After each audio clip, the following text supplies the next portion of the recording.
Eu passo a palavra agora, via comunicação por, por teleconferência, à professora doutora Leonora Freire Costa, hoje da Universidade de Lisboa, do ISEG, da Universidade de Lisboa, uma das notórias orientandas do professor Romero e que tem dado seguimento a essa linhagem de pesquisas, principalmente na área de história econômica em Portugal e aqui no Brasil. Então, com a palavra, Leonor.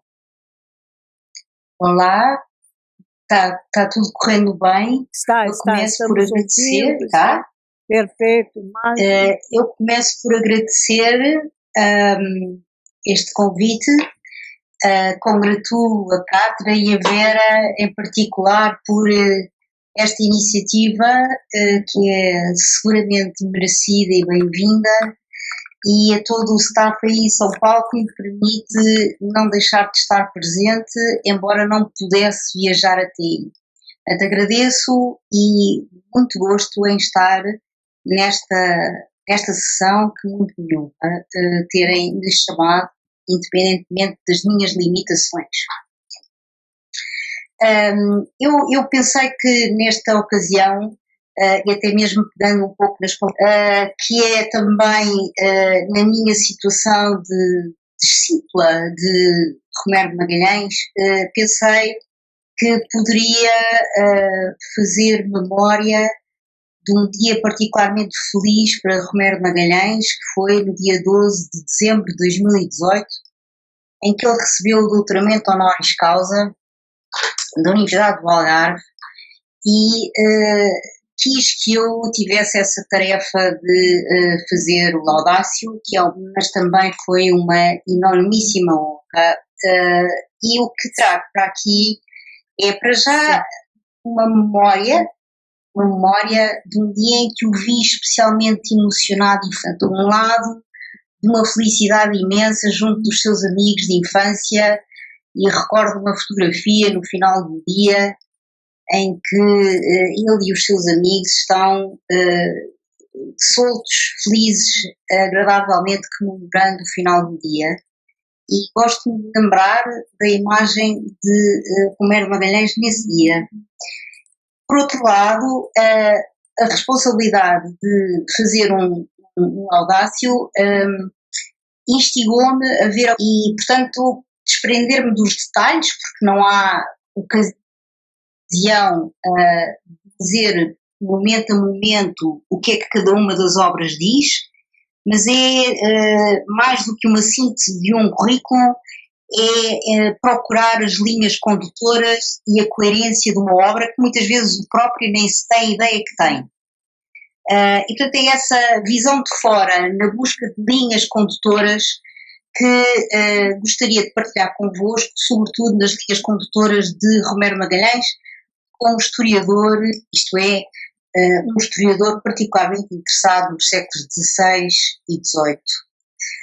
Não vou, portanto, lembrar os lados da pessoa cívica, de sua participação cívica, nem sequer vou dar atenção ao contributo extraordinário que ele deu para a história da República Portuguesa, que era outro dos temas que me interessava, esse aí muito mais no âmbito da história política. Aquilo que eu vou trazer-vos é, em linhas gerais, o que é que eu encontro na obra de Romero de Magalhães, como historiador económico, e como é que nessa obra me vejo hoje a trabalhar para responder a um dos desafios que ele lançou num dos seus ensaios, e é nesta particular posição de estar em dívida por um desafio que ele lança num dos seus trabalhos, que de regozijo. E aí, com um público que eu não estou a ver, mas que espero que se interesse por ter um pouco a ideia de uma obra de conjunto. Começo por lembrar que Joaquim Romero de Magalhães estava de facto atento aos grandes temas que definem um historiador ele estava particularmente atento aos sistemas de reprodução de desigualdades na repartição de riqueza e estava particularmente interessado na análise dos fundamentos do lento crescimento da economia portuguesa em fases cruciais da história da Europa e do mundo. Portanto, é este enquadramento muito familiar aos historiadores económicos que eu encontro na sua obra em muitas circunstâncias. E são estes problemas que sempre estão no seu horizonte de análise e de visão de síntese, que nunca deixou de querer ter, e que seria não serem resolvidos com o suporte científico sem recurso à história quantitativa, uma história quantitativa que ele bem dominava e que bem soube recolher dados passíveis de seriação e dados passíveis de seriação reunidos sob um questionário que está evidentemente influenciado pelo racional. Todavia, Joaquim Romero de Magalhães era avesso a análises excessivamente estribadas em formalização matemática. Não as criticava e, sobretudo, reconheceu a minha deriva para aí, não as criticava, mas sabia que era uma área que requeria a adição de competências do historiador aos da matemática estatística, e essa convergência tem vindo a ser, na área da história económica, resolvida por coautorias e começam a ser cada vez mais frequentes na área da ciência política, e vejo-me confrontada com variedíssimas produções científicas hoje em dia na área da história política que estão a enverdar pelo mesmo caminho que a história económica forçadamente foi levada a seguir em escolas de economia.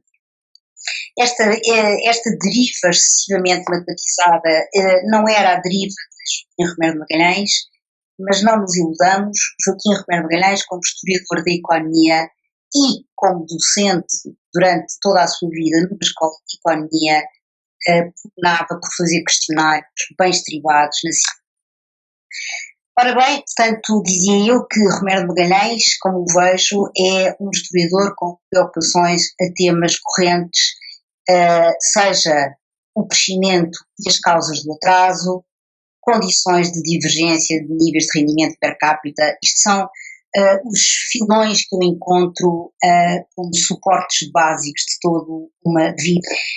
Para ir ao encontro destes temas, pareceu-lhe especialmente adequado e foca em dois objetos particulares. Ele olha estes problemas pegando nas porque considera que é através do poder local que ele encontra os sistemas de reprodução das elites sociais e, portanto, a reprodução das desigualdades sociais, e interessa-lhe particularmente os espaços regionais, pela sua relação com espaços de maior amplitude, e aqui é obviamente um historiador de regiões, mas é também um historiador económico do reino que ele vê enquadrado primeiro no Mediterrâneo e depois, sem dúvida nenhuma, num império que é. É assim que os seus leitores dispõem de largas dezenas de artigos sobre estes objetos de estudo, mas foi o Algarve e não outra região, ou colónia, a razão fundamental para ele produzir duas monografias. E essas páginas mantêm a atualidade. Mais nenhum historiador se atreveu a seguir as pisadas, desbravando, como ele desbravou, arquivos locais, suspeitando, penso eu, qualquer historiador atual, que o esforço é um esforço inglório, porque a sua tese é magistral e, por isso, em O Algarve Económico, 1600-1763, aprendemos qualquer coisa que até aí não era vulgar na historiografia, que é a possibilidade de os processos sociais terem recessões e regredirem. Digamos que é um pouco esta a ideia que ele nos devolve do Algarve, que é um Algarve que tem uma mudança estrutural a partir de 1600, 1620 e, portanto, entra num processo de ruralização, isto é, tudo o que nós estaríamos à espera num processo evolutivo linear será crescente perda de peso do setor agrário numa dada região que vai sendo cada vez mais urbana, E aquilo que Rui Mero Magalhães nos mostrou do Algarve é precisamente o contrário, isto é, uma região que é particularmente urbana, ainda herdada de um passado, é um Algarve que perde essa urbanidade e que se torna uma das áreas mais pobres, rurais do país no século XVII e XVIII. Apontava, no entanto, a falta de uma complexa avaliação das causas desta ruralização do Algarve, e sempre o disse, não é? Há aqui múltiplas explicações. Portanto, esta região que foi marítima e urbana nos finais do Renascimento é uma região que ganhou raízes marcadamente rurais, contribuindo pouco para a fiscalidade do poder central dos séculos XVII e XVIII. Este Algarve mais rural em 1700 que em 1500 foi visto como parte de um país que interessava a Romero de Magalhães no seu todo, incluindo os seus prolongamentos num império colonial. Os temas regionais não esgotaram a sua curiosidade sobre como se constroem os espaços, como os homens vivem e interagem com esses espaços, que motivações os guiam, que dinâmicas explicam as transformações e as permanências. Bloqueios, como ele preferia chamar a estas permanências, estas recusas de mudança por parte de algumas sociedades. De comum a todos estes espaços estudados encontramos as instituições municipais, dizia há pouco, e os concelhos aparecem na obra de Romero Magalhães como um núcleo elementar do governo e da integração social e económica. O municipalismo do período moderno viu como uma herança medieval, em parte mal tocada pelas novidades do século XVI a XVIII. Estes temas Joaquim Romero Magalhães dedicou, sabemos nós, em obras coletivas sobre a história de Portugal, numa obra coletiva sobre o municipalismo português, mas também reuniu muitos dos seus ensaios numa coletânea a que designou genericamente, são vários volumes. Essa coletânea designada de Miúças foi um dos seus legados mais interessantes destes últimos anos, até entre 2011 e 2013. Romero Magalhães reuniu uma parte fundamental nesta coleção e é um legado excepcional, na medida em que é através da leitura a eito destas Miúças que é extraordinário reconhecermos a intuição deste historiador, que se tivermos que ler cada um destes ensaios nos diferentes sítios onde foram publicados, não temos ocasião para fazer esta visão de conjunto e perceber a coerência do seu pensamento. Portanto, gostei muito que ele tivesse esse trabalho de se reunir nesta coletânea. Dizia eu que é nas Miúças, num volume dedicado aos concelhos e à organização municipal, que Romero Magalhães mostram os concelhos como a base territorial do poder. Um poder cuja tecnologia de dominação precisava de delegar decisões cotidianas e prementes respeitantes à defesa, à justiça. E, portanto, para Joaquim Romero Magalhães, as câmaras foram, simultaneamente, núcleos essenciais na construção de um Estado territorializado, mas também foram um foco de resistência destas periferias aos ditames do centro.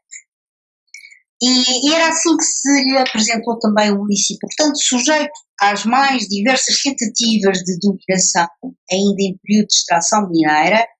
A fiscalidade ameaçou em Brasil a eficácia do exercício do poder da metrópole e, para Romero Magalhães, as câmaras não vieram em socorro do centro político. A ideia tese de Romero Magalhães alimenta-se precisamente da evidência de que, quer no Brasil, quer em Portugal, a delegação de decisão política nos municípios, consolidação de oligarquias no reino, talvez mais do que na colónia brasileira, foram estas oligarquias quem deteve o poder efetivo. Não raras vezes tornaram-se blocos de resistência à mudança institucional, fosse ela ditada pela coroa, fosse ela ditada por uma economia em mutação, em virtude da difusão de técnicas de produção capazes de providenciar ganhos de produtividade. É, portanto, a mudança o tema que mais o fascina, porque é um historiador e, como dizia a professora Arminda, Os historiadores têm um pouco essa mania de, mas então quando e em que contexto? De facto, a mudança era aquilo que mais interessava Romero de Magalhães, sendo que era a mudança no sentido completo da sua apreensão, e, portanto, estava particularmente atento às tensões que essa mudança gera, na medida em que ela promete alteração nas estruturas, ela pode muitas vezes ser questionada pelas próprias tensões que a mudança comporta. E é nesta tensão permanente entre sinais que poderiam prometer alterações estruturais e condições para resistência, e daí a palavra bloqueio aparece em muitas páginas da sua obra, a ideia de bloqueio, que de certa forma o levam a olhar alguns setores da economia como sendo aqueles onde ele melhor pode encontrar a explicação destas tensões. E, ainda que não gostasse muito da paisagem rural, ele é indiscutivelmente um grande historiador económico agrário. Ele devolve-nos quadros da economia agrária algarvia que são insubstituíveis. E, portanto, ele pega em dois grandes setores, na minha visão da sua obra, em dois grandes setores, ele oferece-nos exemplos desta tensão que a própria mudança. Na agricultura, ele tem a preocupação de descobrir, porque muitos dos impactos modernizadores de certas inovações técnicas, portanto, ele admite que Portugal poderia ter conhecido, em muitas circunstâncias, uma revolução agrícola, como muitos outros pontos da Europa conheceram no período moderno. Portanto, deixa às gerações futuras que pensem devidamente porque é que Portugal, não apenas pela explicação mais ou menos simples de que é por riqueza de recursos ou por pobreza intrínseca de solos, Portugal não conhece ganhos de atividades sustentadas na agricultura e ele, ainda que encontre no Algarve múltiplos sinais de alterações em regimes de propriedade que são conhecidos pelas áreas da Europa como supostamente tendo dado as condições excepcionais para essa. Mas hoje sou de facto discípula de Romero Magalhães, porque ele também abriu importantíssimos filões na área das finanças públicas. E é nas finanças públicas que ele esteve particularmente a episódios de modernização e de sustento bloqueio públicas. Romero Magalhães com fiscalidade, sabemos, portanto, é uma das características da fiscalidade do Portugal moderno, e da pública. Romero Magalhães entendeu bem que em momentos cruciais da sociedade portuguesa, em momentos cruciais da construção do Brasil colónia, foram criados novos impostos com características modernas, isto é, ao arrepio do poder jurídico que como base era a sua intuição que a compreensão efetiva da introdução da capitação no Brasil precisaria de um estudo comparado com o que foi as tensões desencadeadas na introdução da décima. É, portanto, um desafio que ele lança a historiadores futuros, uma análise comparada de instituições fiscais para compreendermos efetivamente a importância dos municípios no sucesso ou insucesso de uma inovação fiscal. Reservo agora os meus últimos minutos para chamar a atenção sobre um outro contributo de Romero Magalhães no âmbito das finanças públicas e com a dívida pública. Aliás, acho que é um ensaio que ele trabalhou e que é precisamente um ensaio sobre as características dos padrões de juro ou da dívida pública perpétua.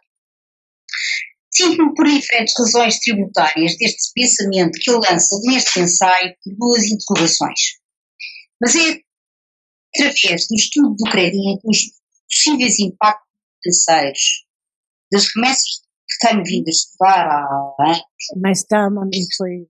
Me passou assim. O som está focando.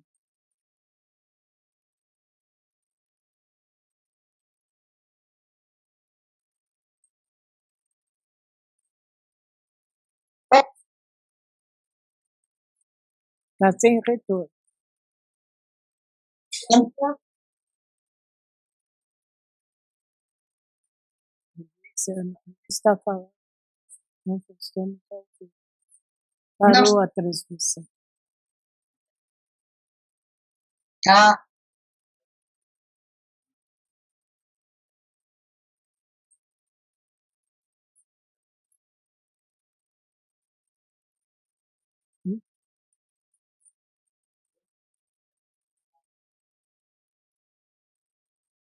é? Tá.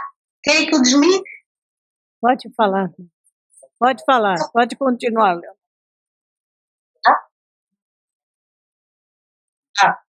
Tá bom. Tá bom assim?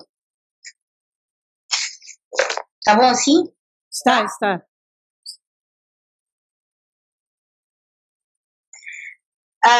Dizia que é neste ensaio que ele tem, e que eu acho que pela primeira vez ele expôs este ensaio aí no Brasil, sobre dívida pública portuguesa, sobre padrões de juro. Ele é um seguidor do seu mestre Magalhães Godinho neste ensaio, porque Magalhães Godinho, e deixem-me só recuar agora no meu discurso, lembrando em que parte da história da obra de Magalhães Godinho e Romero Magalhães comunicam. Há um estudo de Magalhães Godinho sobre finanças públicas e a estrutura do Estado. E Magalhães Godinho lançou nesse ensaio a ideia crucial de que o império é a forma estrutural de financiamento do Estado em Portugal. Isto que gerou o próprio bloqueio das finanças públicas. Por um lado, porque elas não são efetivamente públicas, portanto persiste um ato patrimonial nas receitas régias, e por outro lado o Império vai colocar desafios de despesa e o Estado não terá grandes condições institucionais para negociar mais receita que não seja, por sua vez, ela própria dependente das rendas do... Mas é neste mesmo ensaio que Magalhães Godinho diz, apesar de tudo, apesar deste lado arcaico da construção do Estado, é também em Portugal que encontramos um instrumento moderno de título de dívida pública que, segundo Magalhães Godinho, é o ensaio fundamental, é o início fundamental do mercado de capitais na Europa toda. Portanto, falarmos de mercado de capitais é falarmos do mercado de dívidas públicas na Europa toda, e Portugal também conheceu isso.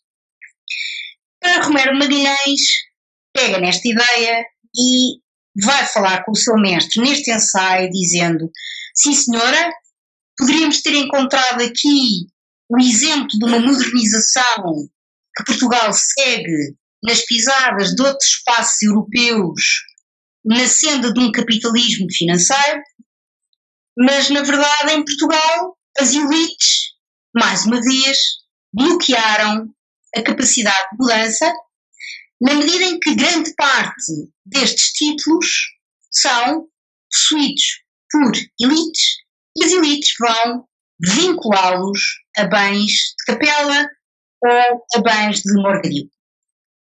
Onde, se para haver mercado de capitais é preciso haver transação de títulos, não é provável que se encontre isso em Portugal, porque, mais uma vez, um instrumento moderno vai ser esterilizado pelas ditas forças de bloqueio que fascinaram Romero Magalhães. Romero Magalhães explica o atraso económico português por haver elites que efetivamente detêm o poder a nível local, mas que também efetivamente têm um comportamento rentista e que mesmo com instrumentos moderníssimos são capazes de esterilizar esses instrumentos através de comportamentos rentistas. Pronto, lança-me o desafio na obra dele e na pessoa dele, porque lhe digo onde é que está as provas do que está a dizer. quantos destes títulos foram lançados, quantos foram vinculados, e o volume total deste estoque de dívida, onde e em que circunstâncias podemos admitir que eles foram esterilizados como bens vinculados.